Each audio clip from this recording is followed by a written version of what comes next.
kebijakan Permen yang 35 ini, kan kita mesti tanya dulu, apakah ada masalah?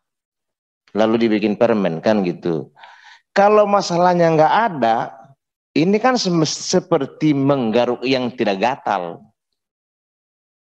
Kan gitu. Nggak gatal kok digaruk.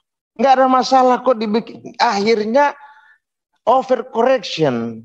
Yang harusnya tidak ada masalah, diperbaiki, jadilah masalah. Gitu loh. Ini yang pertama. Jadi saya yakin Menteri Nadiem tidak akan berpikir begini nih. Ini kayaknya di bawah-bawahnya nih. Kayaknya di bawah-bawahnya ini nggak beres ini. Orang-orang Kemendikbud. Yang kedua pimpinan adalah seperti yang Pak Putra bilang tadi, kami sangat setuju bahwa ada komunikasi yang mampet atau mungkin mereka tidak berkomunikasi dengan para bawahannya sendiri yang ada di LL Dikti seluruh Indonesia. Padahal cuma 16 ya LL Dikti. 16 orang. Saya 2 provinsi. PAC saya kecamatan ada 77.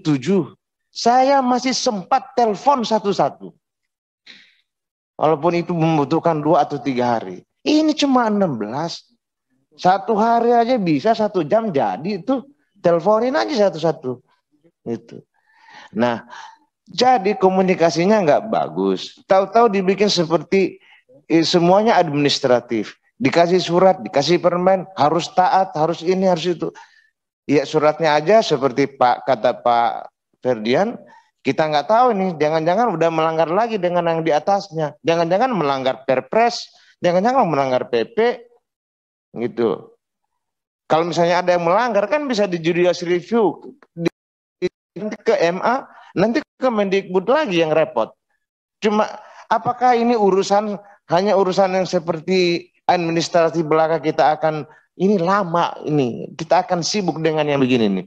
Padahal ini hanya perlu sebuah kebijaksanaan dari Kementerian Pendidikan. Hanya kebijaksanaan yang dibutuhkan dari mereka.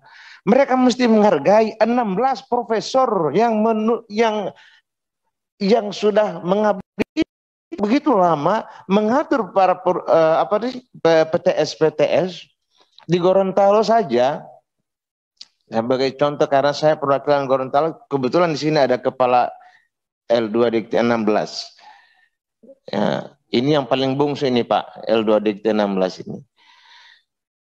Saya di Dapil Gorontalo. Kebetulan di Komisi 10 ini ada Ibu Sakinah Al-Jufri di Sulawesi Tengah. Di Sulawesi Utara ada Ibu Vanda Sarundayang, ada juga Ibu Adriana Dunung Kambe. Kami berempat di Komisi 10 di satu wilayah L2 Dikti. Gitu. Ya. Mereka menghubungi saya, 3 provinsi menghubungi saya,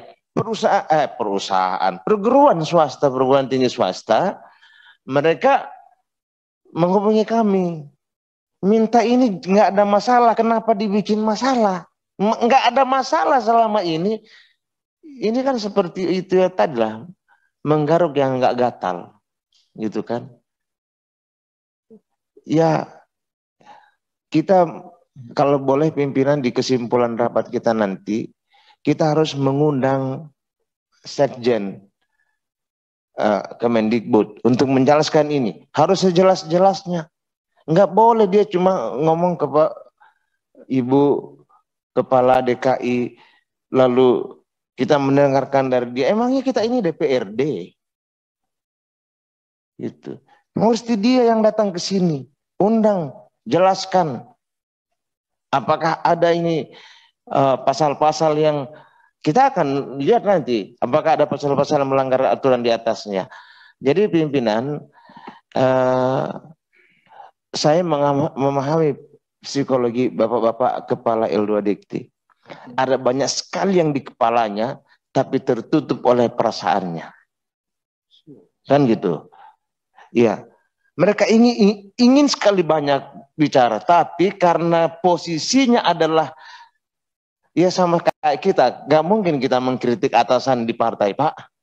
Ya, jadi mereka ini yang keluar dari tadi ini, saya menghitungnya adalah 1/8 dari apa yang ingin mereka ungkapkan. Seperti kata Ibu Ratih, belum keluar semua nih. Ya nggak mungkin ini keluar semua, Bu Ratih. Mereka ini bawahan dari orang-orang itu. Gitu. Nah, jadi ini harus dipanggil pimpinan, juga perusahaan pula. Ulang-ulang. Perguruan tinggi swasta,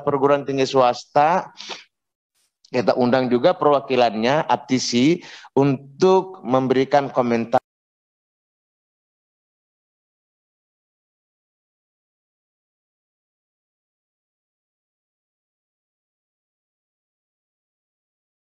adalah APTISI.